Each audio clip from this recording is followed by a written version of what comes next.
വെളിപാടിൻ്റെ പുസ്തകം 2-ാം അധ്യായം 4-ാം തിരുവചനം ഇങ്ങനെ പറയുന്നു, എങ്കിലും നിനക്കെതിരെ എനിക്കൊന്ന് പറയാനുണ്ട്. നിനക്ക് ആദ്യമുണ്ടായിരുന്ന സ്നേഹം നീ കൈവിടിഞ്ഞു. അതിനാൽ ഏതവസ്ഥയിൽ നിന്നാണ് അധപ്പതിച്ചതെന്ന് ചിന്തിക്കുക, അനുദപിച്ച് ആദ്യത്തെ പ്രവൃത്തികൾ ചെയ്യുക.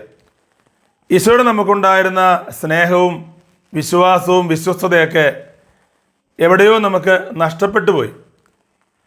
എവിടെ വെച്ചാണ് നഷ്ടപ്പെട്ടതെന്ന് ചിന്തിക്കുവാനും അനുദപിച്ച് ആദ്യത്തെ പ്രവൃത്തികൾ ചെയ്യുവാനും ഈ വചനം നമ്മെ ഓർമ്മപ്പെടുത്തുന്നു.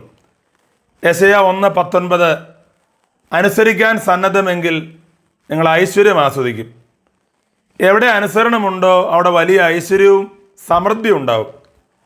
പരിശുദ്ധ അമ്മയുടെ സ്വർഗാരോപണ തിരുനാളിന് ഒരുക്കമായിട്ടുള്ള 15 നോയമ്പ് എന്ന് ആരംഭിക്കുകയാണ്. നിങ്ങൾക്ക് പരിശുദ്ധ അമ്മയോടൊപ്പം പ്രാർത്ഥിക്കാം. ദൈവം എല്ലാവരെയും സമൃദ്ധമായി അനുഗ്രഹിക്കട്ടെ. ആമേൻ.